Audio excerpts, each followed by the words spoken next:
नमस्कार, मैं लीज़ा, आप देख रहे हैं सब रंग समाचार। अभी मैं साझा मंच के द्वारा जो वारदात उस दिन हुई थी उसको लेकर के यहाँ बैठक है और सभी धर्म के लोग यहाँ मौजूद हैं और सबका कहना है जो आपसी भाईचारे को बना के रखना चाहिए। जो चीज़ें हो चुकी है उससे हट के अब हमें आगे देखना चाहिए और जिसके लिए रांची जाना जाता है आपसी भाईचारे और सौहार्द उसको बना के रखने के लिए। और आइए अब इन लोगों से हम बात करेंगे क्या कुछ राय है इनकी इस पूरे मामले पे, जो आपसी भाईचारे को ये कह रहे हैं। गंगा जमुना तहजीब की हम बात करते हैं और इन सब चीज़ों को लेके यहाँ बैठक हो रही है। हम इनसे जानेंगे क्या कुछ कहना है इनका। साझा मंच के द्वारा यहाँ सभी धर्म के लोग एकत्रित हुए हैं, क्या कुछ संदेश देना चाहेंगे आप लोगों को? देखिए, फ्राइडे को जो गोली चली थी उसके बाद हम लोग साझा मंच के लोगों के मरीज़ों के बीच में रिम्स में थे। पहले जो है अंजुमन इस्लामिया अस्पताल में जिनका इलाज हो सकता था, मामूली जिनको कुछ परेशानी हुई थी, बाकी लोग रिम्स में थे। खून में लथपथ लोग थे, कराहते हुए चिल्लाते हुए लोग थे। और कराहता हुआ मरीज़ जो है, जो पीड़ित लोग थे, उनका उस समय कोई धर्म नहीं था। जो डॉक्टर इलाज कर रहे थे और बुरी तरह से जो लोग लगे हुए थे इलाज करने में, ख़ास तौर से सुपरिटेंडेंट साहब, उनका भी उस समय कोई धर्म नहीं था। और ये तमाम लोग वहाँ पे लगे हुए थे। लेकिन तब हम लोग सोच रहे थे कि इस तरह की घटना क्यों हुई है और ये बड़ी परेशानी की सबब है इस तरह का मामला जो हो जाता है। अभी आप कह रही थी कि रांची और रांची का साझा संस्कृति, रांची का किरदार बदल रहा है, बदल गया है। जो ठेकेदार लोग हैं, जो रंगदार लोग हैं, इस तरह के लोग जो हैं हमारे जो है रहनुमा बन गए हैं, हमारे लीडर बन गए हैं हिंदू मुसलमान दोनों के दरमियान में। और ये लीडर जो है, इनका सबसे बड़ा हथियार जो है वो है धार्मिक पोलराइजेशन। धर्म के नाम पे लोगों को पोलराइज करते हैं, अपनी राजनीति चमकाते हैं और उसी का नतीजा होता है इस तरह की घटनाएं। अच्छे और सुलझे हुए लोग, नॉट ओनली साझा मंच, इस तरह की और भी जो अच्छी संस्थाएं हैं, जो लोग हैं, वो लोग कोशिश करते हैं कि शहर में दंगा ना हो, आग नहीं लगे। ये कोशिश की जाती है और ये कोशिश की जा रही है। अभी सबसे बड़ा समस्या जो अभी जो है कि लोग काफ़ी डरे हुए हैं और ये डर ये है कि रात के अंधेरे में कब पुलिस जो है उनके दरवाजे को खटखटाएगा, कब दीवार फांद करके आ जाएगा और उनके बच्चों को गिरफ्तार करके ले जाएगा। ऐसे बच्चे जो माने इसमें जो है किसी तरह से शामिल नहीं थे। हम लोगों का सिर्फ एक कहना है कि जो दोषी लोग हैं उनको सज़ा ज़रूर दी जाए, लेकिन जो निर्दोष लोग हैं उनको परेशान नहीं किया जाए। आप सीसीटीवी के फुटेज को देखिए, देखने से आपको पता चलेगा। लेकिन आप सीसीटीवी के फुटेज में बहुत सारे लोग थे, कुछ लोग जो है लोगों को समझाने बुझाने वाले लोग थे। उनके द्वारा ये जो दंगा, ये हिंसा हो गया जिससे आपसी भाईचारा उसमें कहीं ना कहीं बहुत असर पड़ा है, उसे देखने की ज़रूरत है। और हेमंत सोरेन से भी जो इनका कहना है, मुख्यमंत्री हैं वो इस तरफ ध्यान देने की उन्हें भी आवश्यकता है, क्योंकि यहाँ जो लोग मौजूद हैं काफ़ी तजुर्बेदार है ये, और इनसे सीखने की भी हम सभी को ज़रूरत है। और भी लोग यहाँ मौजूद हैं, हम उनसे भी बात करेंगे, जानेंगे क्या कुछ कहना है इनका। पाजी, आपका क्या कुछ कहना है उस दिन जो वारदात हुई थी और उसके बाद जो माहौल बन गया रांची का, इस पे क्या कहेंगे आप?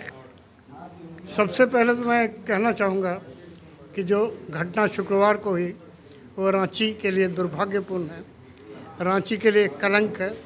रांची में पुराने लोग जानते हैं 1967 में सांप्रदायिक दंगे हुए थे और ये कोशिश थी उस दिन भी कि इसको सांप्रदायिक रूप दे दिया जाए, लेकिन कहीं ना कहीं असफलता हाथ लगी, वैसा हो नहीं पाया। प्रभु की कृपा हुई, हम बच गए, थोड़े नुकसान से ही बच गए, लेकिन बच गए। अब साझा मंच बाद की परिस्थितियों को देखते हुए ये प्रयास कर रहा है कि कैसे रांची के उस सद्भावनापूर्ण वातावरण को, भाईचारगी को, प्यार को वापस लौटाया जाए।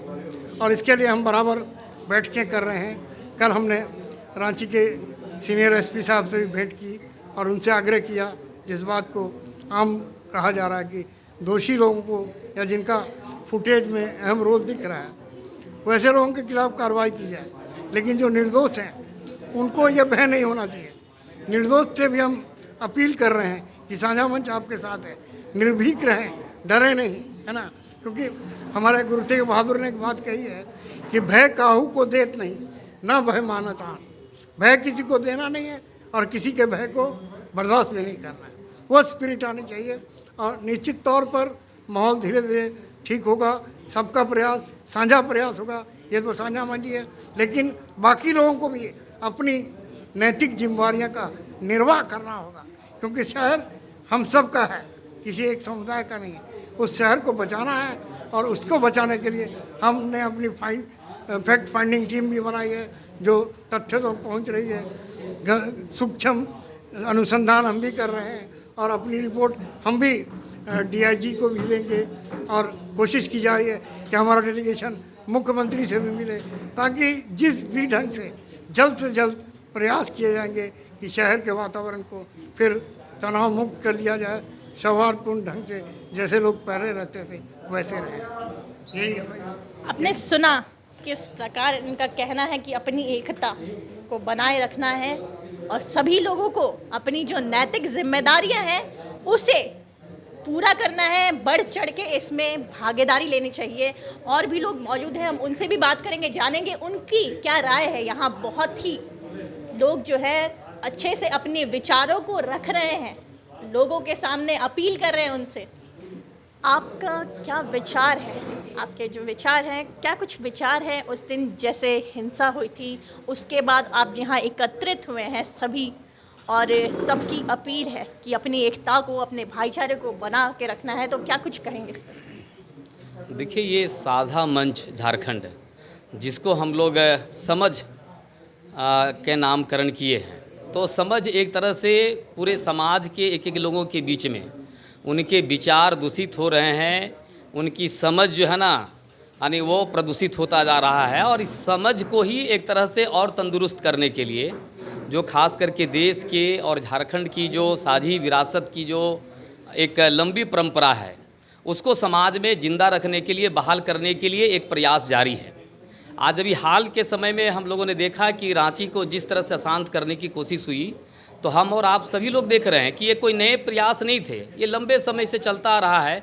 और रांची अपनी जगह पर वही मिसाल दे रहा है कि हम एक साथ हैं, मिल कर के चलते हैं, चाहे कोई भी ताकत कितनी भी जोर लगा ले। यानी यहाँ की जो माटी को प्रदूषित करने का किसी कोई अधिकार नहीं है। हम कह रहे हैं कि ये जो वारदात हुए उसको टाला जा सकता था। हमको लगता है कि ये इस घटना से अगर हम लोग सबक नहीं लें तो आने वाले दिनों में झारखंड की जो भाईचारी है, जो इसकी जो साझी विरासत है, हमको लगता है यानी वो मिटने के कगार पर लोगों ने पहुंचा देंगे। लेकिन आज ये जो हमारा साझा मंच जो है, जो पूरे झारखंड के एक एक लोगों के बीच में, खास करके नई पीढ़ी, जिसको आप पत्थरबाज कह रहे हैं, किसी को आप ये हुड़दुंगी वाली टीम में कह रहे हैं, ये दोनों में चाहे हिंदू हो मुस्लिम हो, हर जमात के अंदर में उकसावे पैदा करने के लिए इस तरह के नफरती विचार भरे जा रहे हैं। और इस नफरती विचार को जड़ से ख़त्म कर देने की ये तैयारी जो समाज के जो अगुआ हैं, समाज के जो रहबर हैं, जो अच्छे विचार लेकर के पूरे झारखंड को प्रगति के रास्ते में ले जाना चाहते हैं, ये तमाम लोगों की साझा प्रयास से साझा मंच। अंजुमन के बहुत सारे लोग जो हाईकोर्ट के वकील हमारे साथ मौजूद हैं, हम उनसे भी बात करेंगे, जानेंगे जो हिंसा हुई थी शुक्रवार के दिन उस पर क्या कुछ कहना है इनका।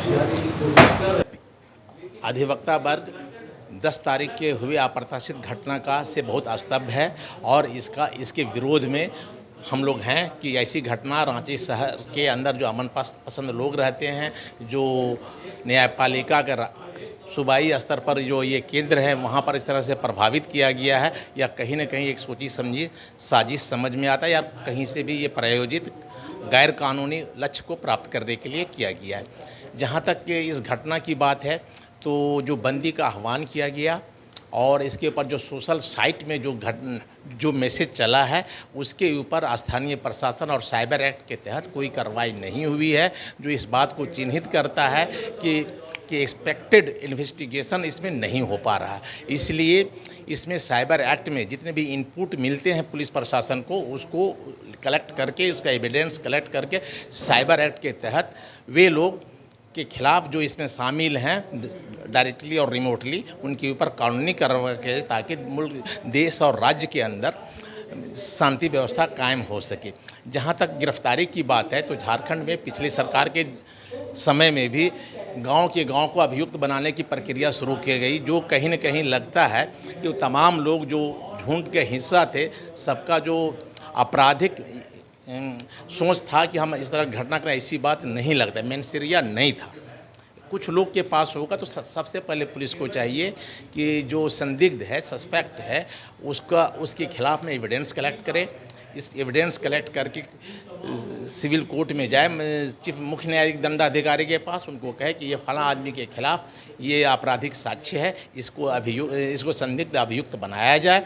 फिर उसके बाद उसके बनाने के बाद सेक्शन 41A CRPC के तहत उस संदिग्ध अभियुक्त को नोटिस दे, और नोटिस अगर नहीं देता है तो उसके बाद उसके खिलाफ जो है गैर जमानती वारंट, कुर्की, जब्ती इत्यादि का जो दंड प्रक्रिया संहिता के तहत जो कानूनी प्रावधान है वो ये होना चाहिए। क्योंकि जाने अनजाने में यह घटना का संबंध पुलिस फायरिंग के से होता है, तो ह्यूमन राइट एक्ट के तहत इसकी पुलिस के खिलाफ जो जांच होगी वह निष्पक्ष एजेंसी से होना चाहिए। इसमें ऐसा महसूस होता है कि न्यायिक जांच बहुत उपयुक्त होगा, और न्यायिक जांच कराने से दूध का दूध और पानी का पानी होगा, और किसी का जो नापाक इरादा था इस शहर को और राज्य को डिस्टर्ब करने का, वे बेनकाब होंगे और उनको कानून के हिसाब सज़ा दिया जाए।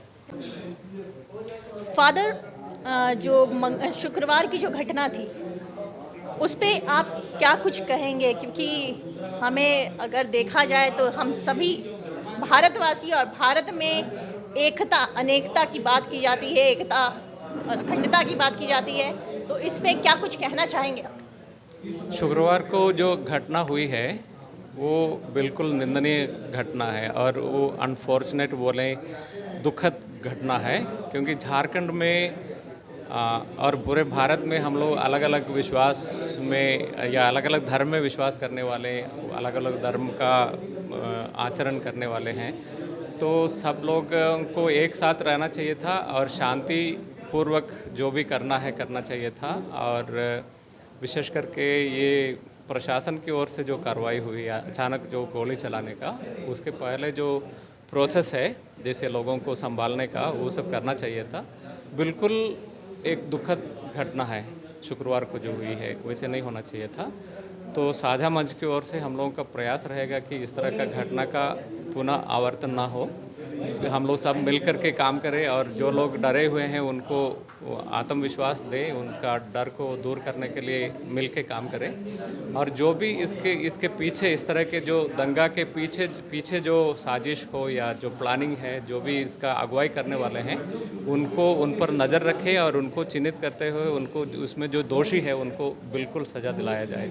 जैसे आपने सुना कि फादर का क्या कुछ कहना है, जो असामाजिक तत्व इसमें मौजूद थे, जो असामाजिक तत्व उस दिन की वारदात हुई थी उसमें मौजूद थे, तो उन्हें चिन्हित करके उनके ऊपर कार्रवाई करनी चाहिए। लेकिन जो निर्दोष हैं उन्हें प्रशासन को बचाना चाहिए, क्योंकि जो बीच बचाव में लोग उतरे हैं उनकी क्या गलती थी?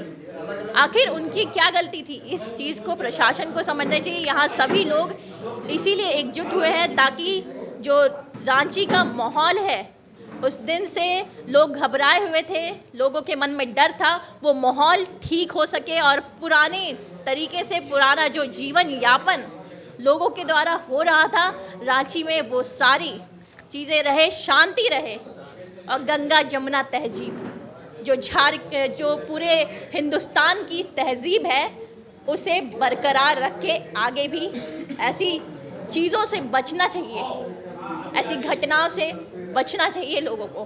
कैमरा पर्सन दीपक के साथ लीजा, सबरंग समाचार।